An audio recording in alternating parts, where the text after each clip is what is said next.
America ने अपने 400 Chinook हेलीकॉप्टरों को ग्राउंड करने का ऐलान किया है। यह अमेरिका की एयरफोर्स के लिए बहुत बड़ा डेथ ब्लो है। इससे पहले अमेरिका ने अपने 33 F-22 रैप्टर फाइटर जेट, जो कि स्टेल्थ फाइटर जेट थे, 5th जनरेशन के फाइटर जेट थे, जिनकी तादाद 33 थी, उनको भी ग्राउंड किया है। अमेरिका की एयरफोर्स को यके बाद दिगरे बड़े झटके लग रहे हैं। अमेरिका की कांग्रेस के अंदर एक बवाल इकट्ठा हुआ है कि आखिर एयरफोर्स के अंदर बाकी क्या बचेगा अगर इतने ज्यादा हेलीकॉप्टर और फाइटर जेट यके बाद दिगरे रिटायर करते जाएंगे। अमेरिका की कांग्रेस इस हवाले से रिपोर्ट्स बना रही है और यह भी तस्वर किया जा रहा है कि बाइडेन के मिड टर्म इलेक्शन में इन हथियारों की जो रिटायरमेंट है, जो एयरफोर्स की कमर टूटती हुई जा रही है, यह एक बहुत बड़ा वबाल जान बन जाएगा और मिड टर्म इलेक्शन के अंदर ट्रंप की जो पार्टी है रिपब्लिकन, वो ज्यादा ऊपर उभर कर आ सकती है। तमाम तर चीजें आज की इस वीडियो में डिटेल के साथ देखते हैं। छोटी सी गुजारिश है कि आप हमारा यूट्यूब चैनल हसनाट टीवी को सब्सक्राइब करके पास मौजूद घंटी के निशान को दबा लें ताकि लेटेस्ट न्यूज आप तक पर वक्त पहुंचती रहे।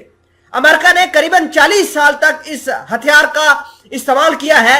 चिनूक हेलीकॉप्टर बेसिकली बड़े बड़े हथियारों को एक जगह से दूसरी जगह ले जाने और ट्रांसफर करने के लिए इस्तेमाल किया जाता है।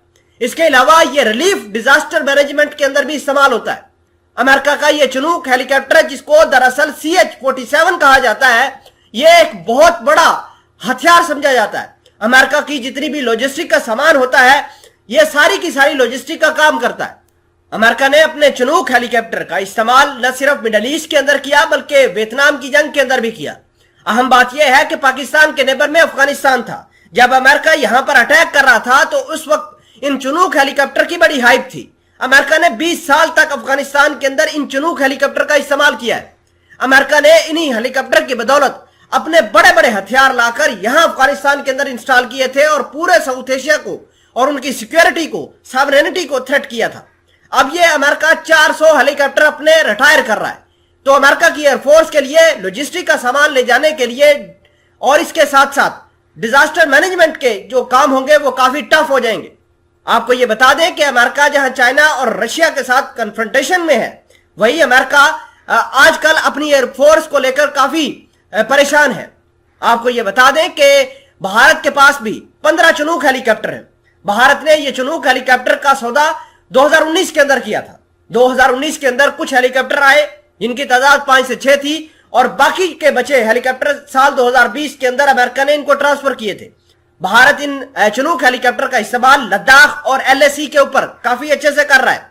अब सवाल यह पैदा होता है कि अमेरिका ने जैसे ही अपने 400 चिनूक हेलीकॉप्टर ग्राउंड करने का ऐलान किया है और जो ममालिक चिनूक हेलीकॉप्टर इस्तेमाल करते हैं उनका क्या बनेगा? क्या वो अमेरिका से इसी तरह हथियार और इसका जो स्पेयर पार्ट्स है या मेंटेनेंस का सिस्टम है परचेज करते रहेंगे या नहीं? क्या अमेरिका के जो जहाज रिटायर होने जा रहे हैं, इसके साथ साथ भारत के 15 चिनूक हेलीकॉप्टर भी रिटायर हो जाएंगे या नहीं? ये बहुत सारे सवाल हैं जिनका जवाब अभी आना बाकी है।